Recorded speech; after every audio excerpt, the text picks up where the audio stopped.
De repente muchos de ustedes no han tenido un acercamiento y tampoco no la están considerando como una especialidad que pueda hacer, ¿no?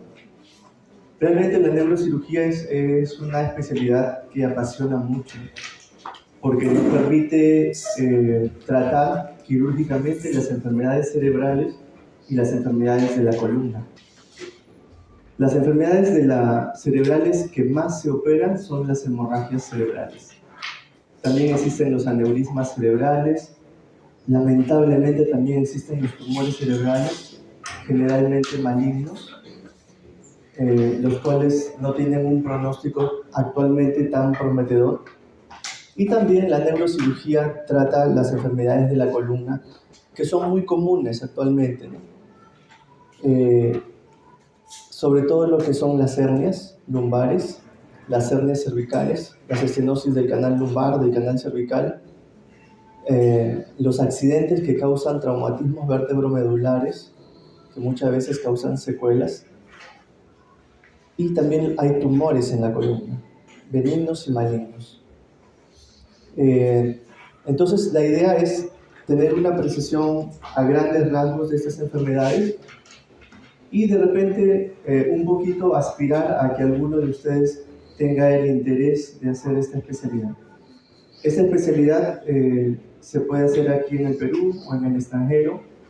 En el Perú son 5 años después del CERUM y en el extranjero son 7 años, que incluye un año de investigación y un año ya como médico asistente. Pero en el Perú son 5 años, igual que cirugía cardiovascular. Son las especialidades que tienen más tiempo de preparación. Entonces vamos a hacer un recuerdo un poco de lo que es la neuroanatomía. Yo sé que ustedes están muy frescos en lo que es neuroanatomía. Solamente revisarles este hemisferio cerebral, ¿de qué lado es? ¿Del lado derecho o del lado izquierdo? A ver, levanten la mano los que dicen que es del lado izquierdo. Con duda levantan, ¿no?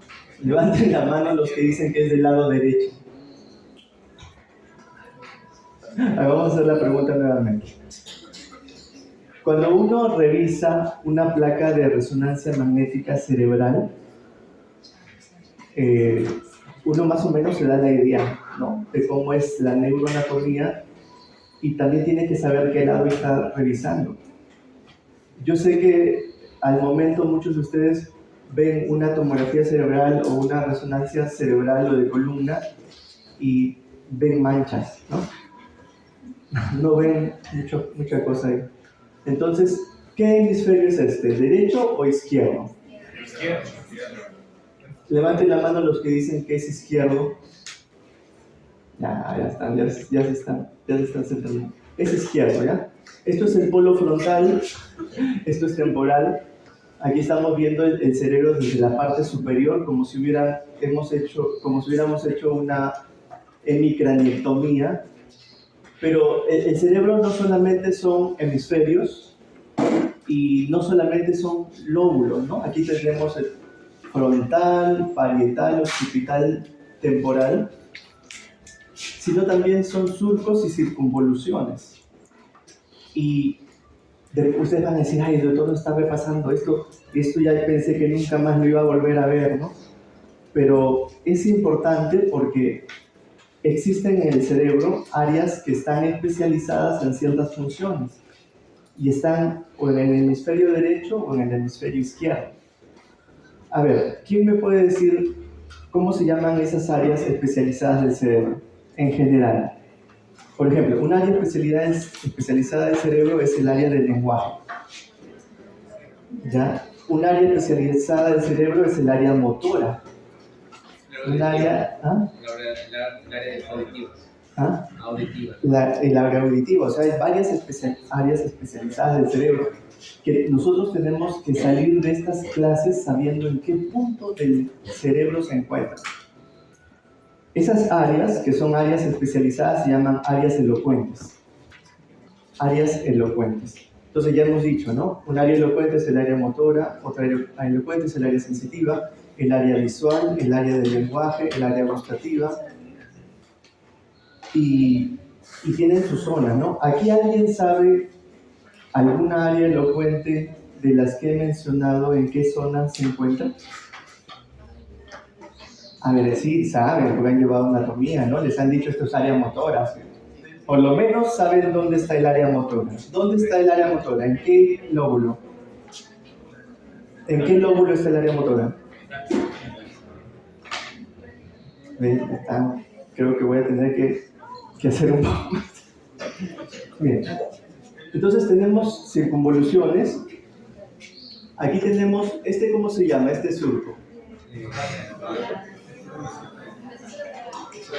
Así es, o surco central, ¿no? Cisura de Rolando o surco central. ¿Esto qué divide? El lóbulo frontal del parietal. Ya está. Ya están recordando. En el lóbulo frontal, delante de este surco central, está el área motora. ¿Verdad? La circunvolución precentral es el área motora. Y la circunvolución postcentral es el área sensitiva. ¿En qué lóbulo está el área sensitiva? Parietal. Claro, porque esto es la división. ¿Qué cisura es? Claro, eso es silviana, estamos bien. ¿Esto? ¿Cómo se llama esto?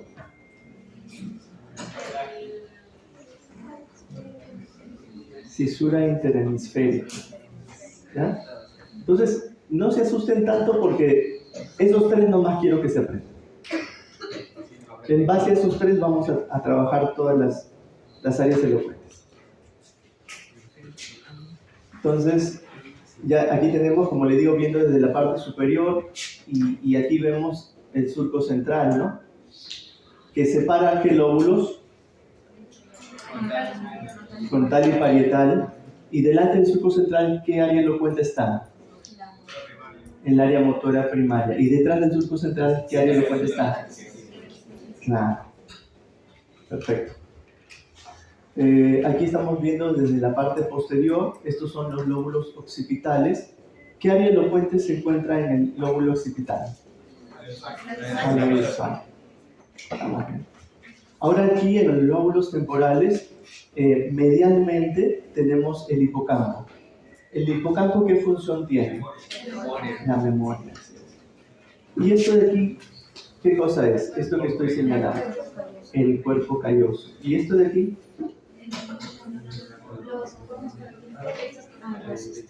Claro, el cuerpo calloso está uniendo ambos hemisferios. ¿Ya? Están uniendo ambos hemisferios, pero el cuerpo calloso rodea unas cavidades que se llaman ventrículos. ¿Ya? Rodean unas cavidades que se llaman ventrículos. Cuando esas cavidades aumentan la presión del líquido cefalorraquídeo, ¿qué enfermedad se llama eso? ¿Cómo se llama esa enfermedad? Cuando dentro de los ventrículos aumentan la presión del líquido cefalorraquídeo. O sea, hay una obstrucción y el líquido se está acumulando y está aumentando la presión y se dilatan. ¿Cómo se llama la enfermedad? Del aumento, claro. Hay hipertensión endocranial, pero una hemorragia cerebral también puede causar hipertensión endocranial y un tumor cerebral hidrocefalia. ¿Ya? Entonces, hay varias causas de hipertensión endocranial y una de ellas es la hidrocefalia. ¿Estamos bien? Aquí tenemos un espécimen cadavérico. Podemos ver cómo al abrir la tapa del cráneo frontal, no nos encontramos directamente con los hemisferios, sino nos encontramos con las meninges, ¿no? ¿Cuáles son las capas que componen la meninge? ¿No? Hay un tumor benigno que es relativamente frecuente intracraneal que se llama meningioma, porque viene de las meninges. Pero ¿de cuál de las tres capas de las meninges crece ese meningioma? Del aracnoides. Del aracnoides ha sido pregunta de examen para para el internado. Entonces aquí vemos los huesos frontal, hueso temporal, parietal, occipital, y vemos sus referencias anatómicas con respecto a tanto los hemisferios cerebrales como esto que vemos aquí, que son las arterias y las venas que van circulando por todo el hemisferio. La cisura, el surco, la circunvolución temporal superior. En la circunvolución temporal superior se encuentra el área auditiva, ¿ya? Una de las áreas elocuentes, que es el área auditiva, está en la circunvolución temporal superior. Y esto ya son referencias anatómicas, ¿no? Para que vean cómo se distribuyen las venas. También hay una vena superficial en los hemisferios que va por la cisura interhemisférica, que se llama el seno longitudinal superior. Seno longitudinal superior, que es esta vena que vemos aquí.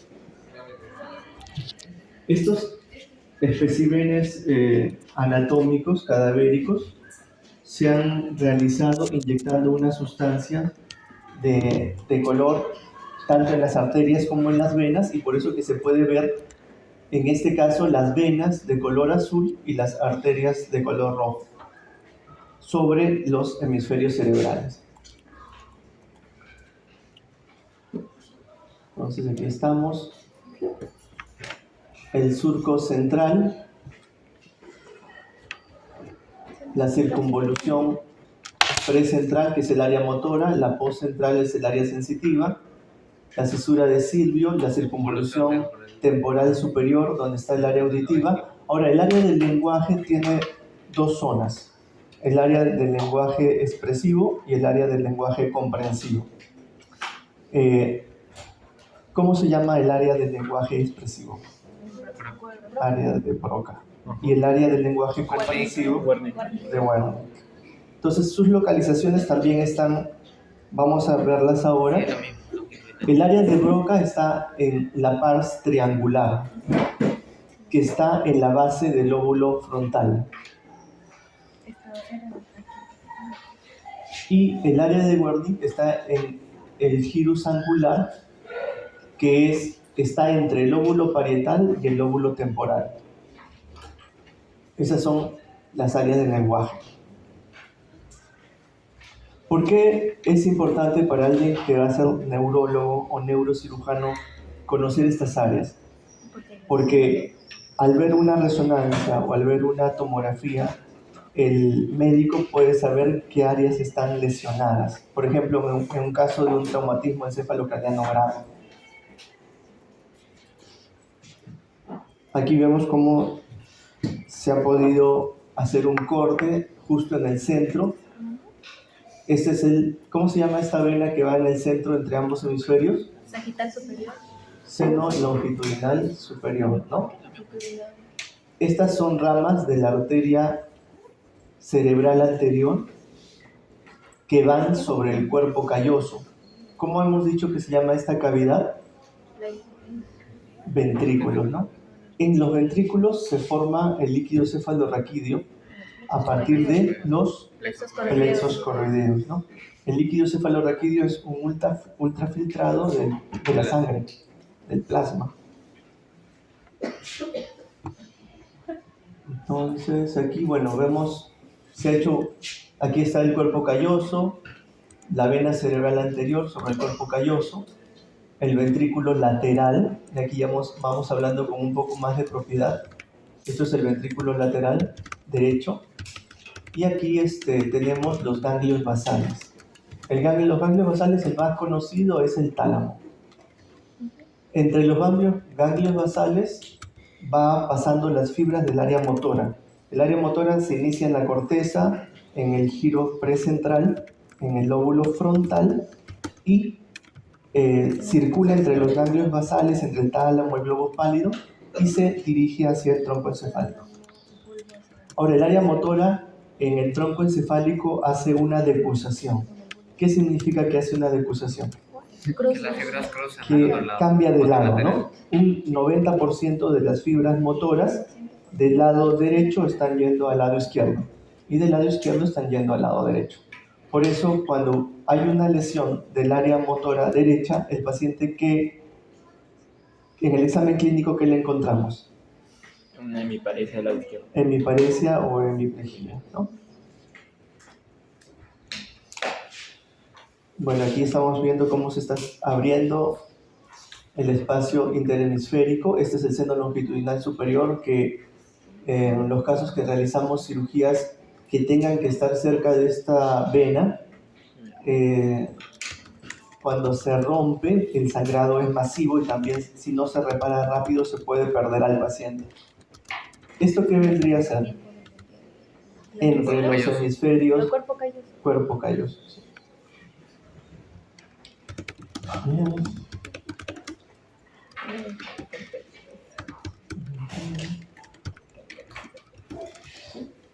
Sí, más o menos nos estamos dejando entender, ¿no? Estamos haciendo un repaso rápido y estamos explicando como para que puedan ubicarse.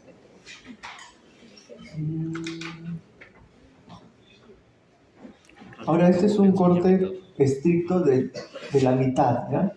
En lo que es ambos hemisferios.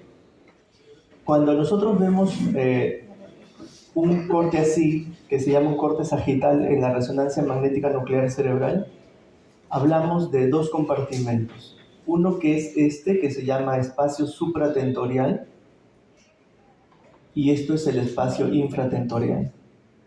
Supratentorial porque esto de aquí es el tentorio. El tentorio es un repliegue de las meninges que va a separar el cerebelo del lóbulo occipital. Esto de aquí se llama tentorio, que es un repliegue de las meninges, o sea, es una membrana que va a separar el cerebelo del lóbulo occipital. Ahora, este espacio infratentorial o fosa posterior también se llama, espacio infratentorial o fosa posterior, básicamente contiene lo que es el tronco encefálico, el cerebelo, la arteria basilar y el cuarto ventrículo. Contiene el tronco encefálico, el cerebelo, la arteria basilar y el cuarto ventrículo. Esos son los componentes de la fosa posterior o espacio infratentorial. El espacio infratentorial es un espacio mucho más pequeño que el espacio supratentorial. Entonces, el resto de estructuras, el cuerpo calloso, los ventrículos laterales, el tercer ventrículo y los hemisferios cerebrales son estructuras supratentoriales. Bueno, por esta zona está pasando la vía motora entre los ganglios basales. ¿Esto qué es? ¿Esto qué es? Los ventrículos. El ventrículo lateral, ¿de qué lado? Izquierdo. ¿Esto qué cosa es? Plexus choroideus, ¿no? Donde se filtra la sangre para formar el líquido cefalorraquídeo. Bueno, las neuronas, las cosas que ya conocemos, sus componentes son el cuerpo, la dendrita, los axones, las terminaciones sinápticas. Bueno, hay un flujo, ¿no? Y ahora que ya hemos hablado un poco de la anatomía, ya en otras imágenes vamos a repasar lo que son las áreas elocuentes. Vamos a hablar de cómo funciona el cerebro, qué es lo que se sabe hasta ahora, ¿no? No todo se sabe. Incluso algunas referencias indican que hay áreas del cerebro que no sirven, o sea que son áreas como que áreas mudas, ¿no? Pero todas las áreas del cerebro son importantes. Pueden ser áreas de asociación entre otras áreas. Pero sí es cierto que cuando se producen infartos de ciertas áreas cerebrales, el paciente está como si no le pasara nada. Pero si se produce un infarto en las áreas elocuentes, el paciente tiene una deficiencia que es importante y que es grosera o que es discapacitante. Entonces vamos a hablar de la fisiología del cerebro, del metabolismo del cerebro, del flujo sanguíneo cerebral, el líquido cefalorraquídeo y de la presión intracraneal. Esos puntos nada más vamos a ver. A ver, alguien que me pueda, más o menos que haya leído, que me pueda explicar cómo es el metabolismo del cerebro. A ver, yo voy a plantear algo. El cerebro, ¿a qué se refiere de metabolismo? Al uso de la glucosa y del oxígeno en el tejido. Entonces, el cerebro usa glucosa y tejido en las mismas proporciones en todo el cerebro a la vez. Ese sería lo que yo les pregunto. Por ejemplo, mi lóbulo occipital como mi lóbulo frontal, mientras estoy despierto, a la vez están consumiendo la misma cantidad de glucosa y oxígeno en las mismas proporciones. Yo creo que el Ya que- occipital está más. ¿Mm? El occipital tal vez esté más porque está. Eh, por ahí estás.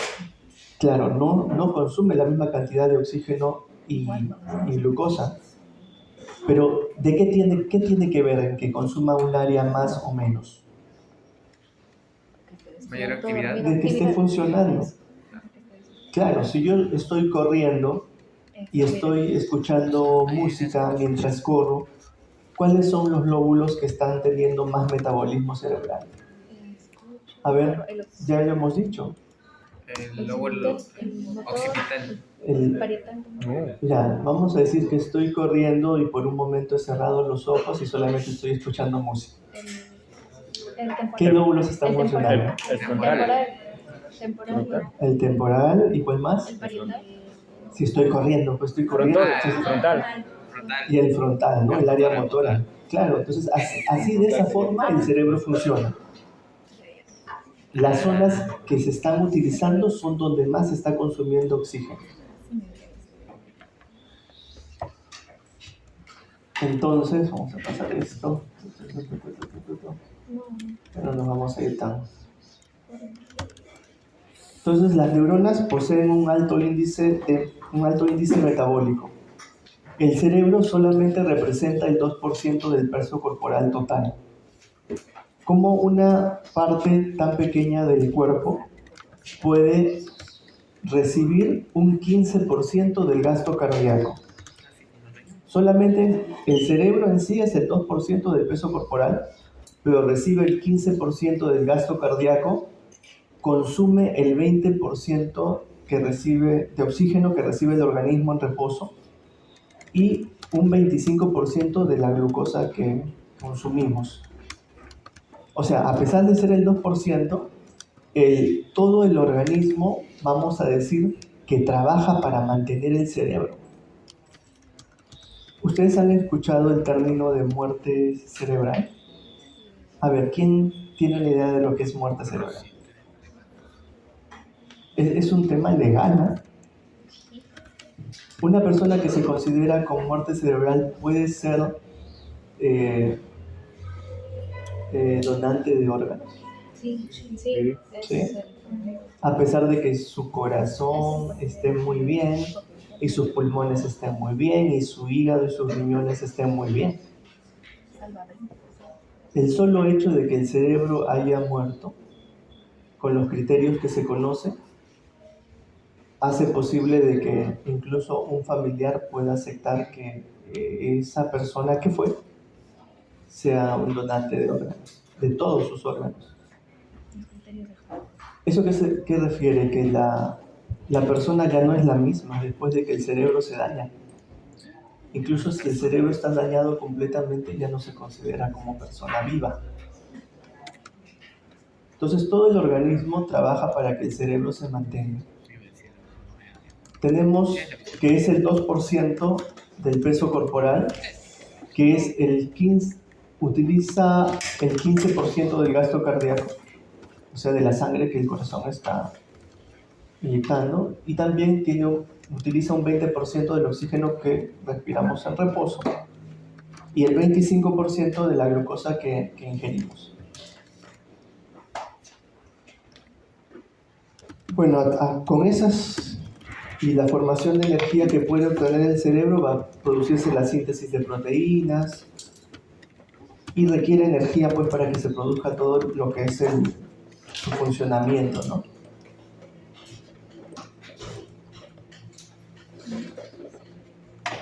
Cuando no hay oxígeno el cerebro va muriendo, ¿no? Hay un tiempo en que puede estar el cerebro sin oxígeno, ¿no? Después de 30 segundos la actividad neuronal espontánea se detiene y el electroencefalograma se silencia y se reduce el consumo metabólico de la neurona. Dice, el consumo metabólico global del cerebro en una persona adulta, estando despierta, es de 3,5 mililitros de oxígeno por 100 gramos de cerebro por minuto y de 5,5 miligramos de glucosa por 100 gramos de tejido cerebral por minuto. Entonces, el flujo sanguíneo cerebral una de sus características es que es regional. Regional se refiere que la función que se está realizando es el lugar que va a consumir más oxígeno y más glucosa. ¿Y eso cómo se ha determinado? A ver, ¿ustedes se imaginan qué tipo de estudios se puede hacer para poder determinar que hay mayor flujo o metabolismo cerebral en ciertas zonas? ¿Cómo se llama el examen? Se ha utilizado la resonancia magnética nuclear funcional. ¿Ya? O sea, se le ha dicho a una persona, mira estos dibujos, y se le han ido pasando imágenes y se le ha marcado con un isótopo que se pueda captar la resonancia, y esto se ha marcado en ciertas zonas. Ahora, no es que todas las áreas elocuentes estén al 100% en un lugar, ¿no? Pero en buena parte de la población sí se mantienen en esos sitios.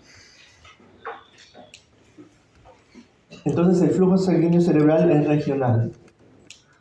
Ahora, ¿cómo se puede disminuir el flujo sanguíneo cerebral o el metabolismo cerebral? Los anestésicos. También el estar bajo frío, ¿no?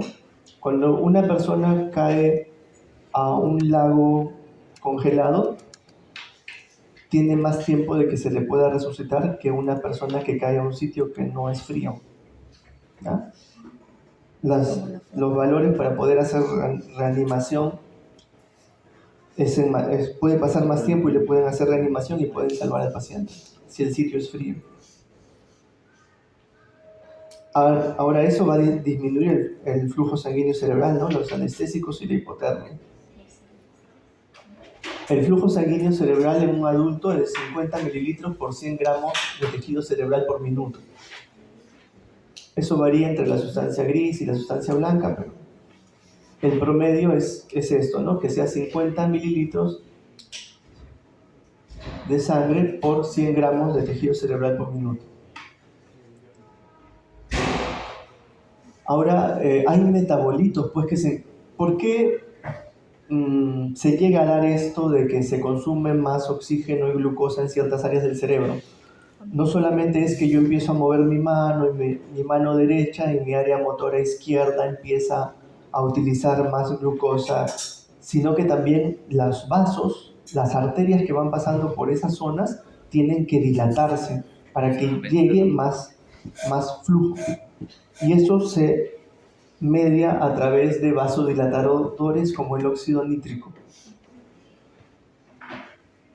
que es un vasodilatador local de las zonas que se están utilizando. Y es un regulador del flujo sanguíneo cerebral.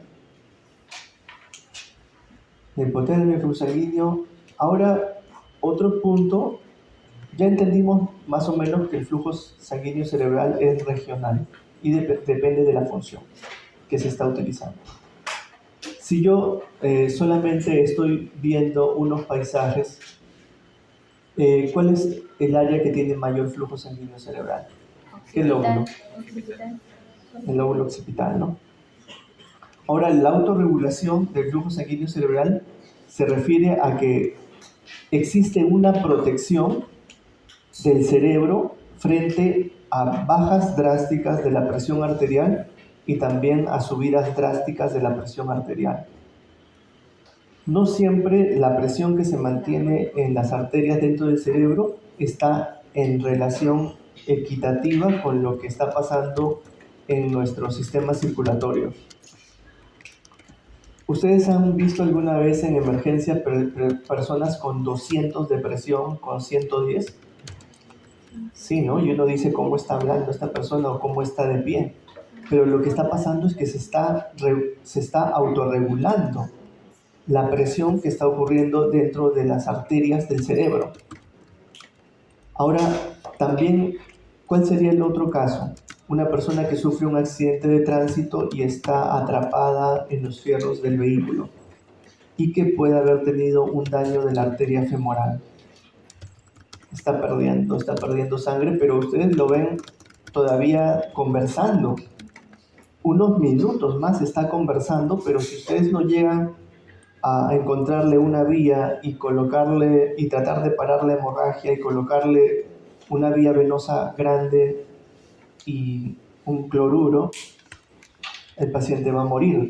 Ese tiempo que el paciente todavía está hablando es porque se está autorregulando el flujo sanguíneo cerebral. Él ya perdió bastante sangre, pero todavía está hablando, porque todavía se está manteniendo la presión sanguínea dentro del cerebro, hasta que llega un límite en que ya no puede regularse y se pierde la presión y el paciente fallece. ¿Ya? Y en el otro caso, cuando la presión es muy alta, lo que se produce son las hemorragias cerebrales por presión alta, que también son comunes. Generalmente en el Perú no hay esa costumbre de chequearse mucho. Personas que le dicen, ¿tú tienes presión alta? Y dicen, no, yo tengo presión emotiva. Dicen, ¿no? ¿Cuánto? No, no sé si sus profesores que son cardiólogos les dicen que la presión emotiva no existe. Entonces, la persona que ya se le ha encontrado presión de 160 con 100 a más ya es hipertensa. Ahora, el tratamiento que vaya a recibir según lo que indique el cardiólogo, sea solamente dieta o disminución de la sal o medicamentos, ya depende de una evaluación. Pero muchas personas no reciben sus tratamientos para la presión y generalmente por la noche ocurren las hemorragias intracerebrales, ¿no? Que nosotros tenemos que estar operando de madrugada. Entonces, hay una autorregulación que permite que el flujo sanguíneo cerebral permanezca constante cuando la presión arterial media varía entre 50 y 150 milímetros de mercurio. Cuando la presión varía entre estos valores, todavía se mantiene la presión de las arterias dentro del cerebro. Pero cuando ya pasa estos límites, ocurren las hemorragias, ocurre el desvanecimiento o el fallecimiento del paciente. Pero cuando está entre estos valores, todavía el flujo sanguíneo cerebral se conserva.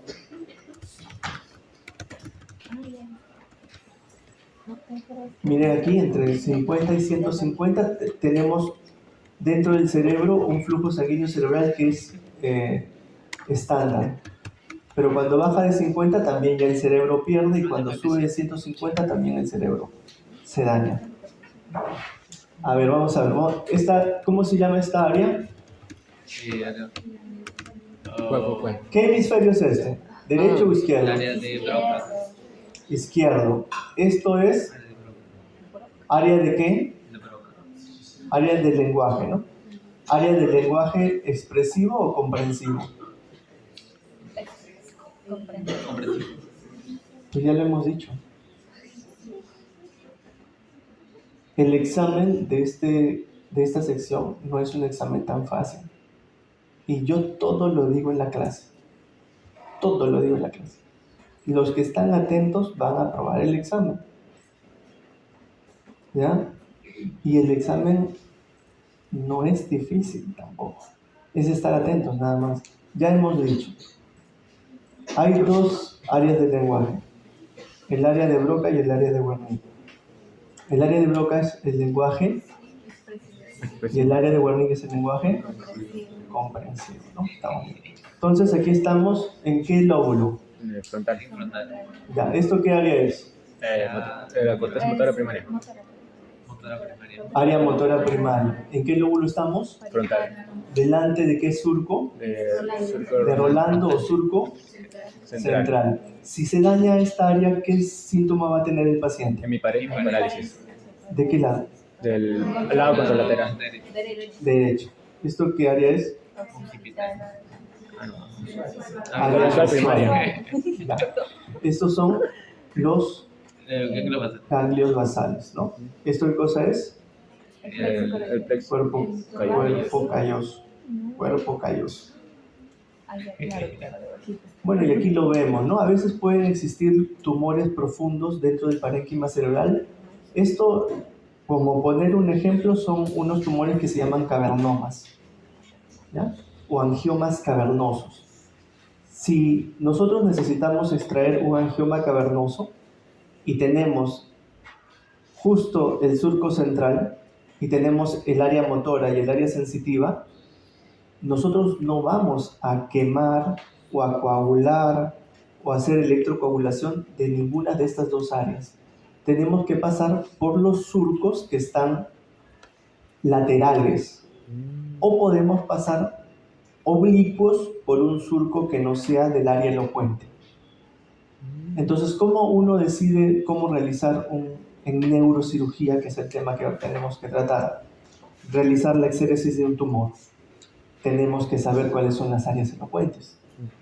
El que no sabe dónde están las áreas elocuentes, pues toda cirugía que haga va a tener un paciente con secuelas.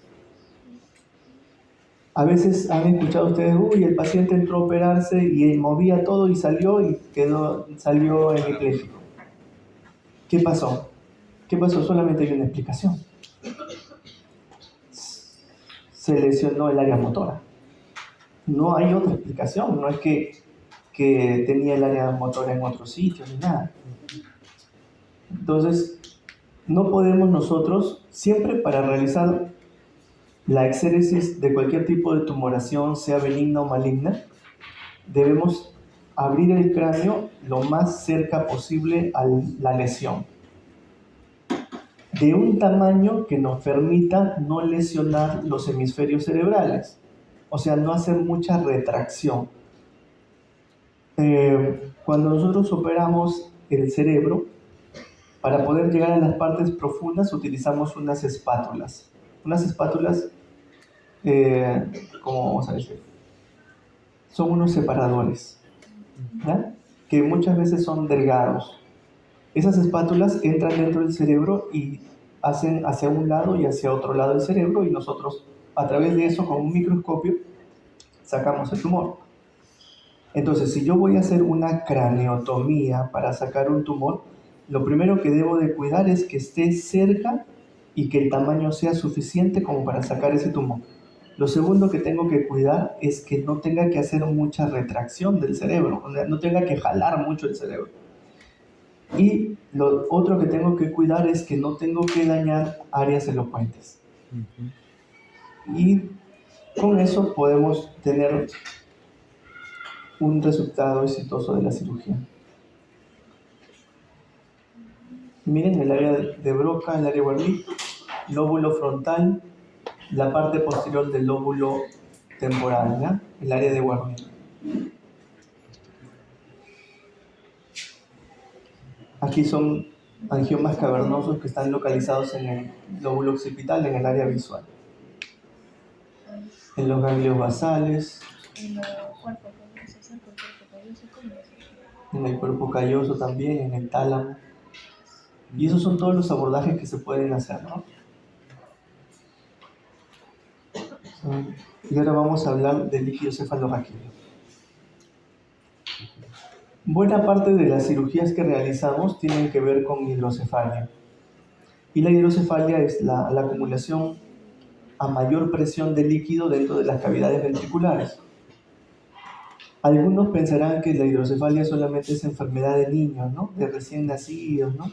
Porque la causa más frecuente de hidrocefalia es la estenosis del acueducto de Silvio, ¿ya? Entonces, el líquido cefalorraquídeo se forma en los plexos coroides de los ventrículos laterales en un 70% y a lo largo de la superficie del epéndimo y de la pía madre en un 30%. La velocidad de formación es 0,4 milímetros por minuto. Y el volumen total de líquido cefalorraquídeo dentro de todo el sistema nervioso central es de 100 a 150 mililitros. ¿Qué incluye todo el sistema nervioso central? El intracraneal y lo que está dentro del canal espinal. Todo eso es el sistema nervioso central. No solamente es el intracraneal, también es lo que está en la columna, el sistema nervioso central. Entonces llega hasta de 100 a 150 mililitros la cantidad de líquido cefalorraquídeo. Entonces aquí vamos a que a veces dentro de lo que tenemos que hacer por un paciente es, para llegar al diagnóstico, realizar una punción lumbar. Y en una punción lumbar podemos obtener 3 o 4 frascos que contengan 2 o 3 centímetros cúbicos de líquido cefalorraquídeo. Hay muchas personas que no aceptan este examen pensando que se va a secar su cerebro o se va a secar la mente. Entonces hay que quitar que eso sea cierto. No es cierto porque la cantidad es mucho mayor y otro es que es un líquido que se está renovando. No hay manera de que se pueda secar ni la médula ni el cerebro por sacar líquido cefalorraquídeo. Entonces el líquido cefalorraquídeo es un ultrafiltrado del plasma. Bueno, ¿no? Y aquí, todo lo que vemos aquí en celeste puede ser lo que va circulando el líquido cefalorraquídeo, ¿no? Alrededor de los hemisferios. Esto sería el ventrículo lateral. Esto vendría a ser el tercer ventrículo. Esto es el acueducto. Y esto es el cuarto ventrículo. Pero igual el líquido cefalorraquídeo va rodeando el cerebelo, va rodeando el tronco encefálico, incluso llega hasta la médula, hasta la zona sacra. Pero rodea todo lo que es el sistema nervioso central. Ventrículos laterales, que son 2, derecho y izquierdo, tercer ventrículo, el acueducto y el cuarto ventrículo. ¿El cuarto ventrículo está en el supratentorial o en el infratentorial? ¿El infratentorial qué otro nombre tiene? Fosa posterior. Entonces, ahora vamos a hablar lo que hace un momento estaban diciendo, ¿no? Yo les decía, ¿qué es lo que pasa cuando aumenta, cómo se llama la enfermedad que se produce cuando aumenta el líquido dentro de los ventrículos laterales? Y ustedes me decían hipertensión endocranial. O sea, claro, sí se produce hipertensión endocranial, pero es una de las causas de hipertensión endocranial. Entonces, dentro del cráneo hay varios componentes que determinan la presión intracraneal.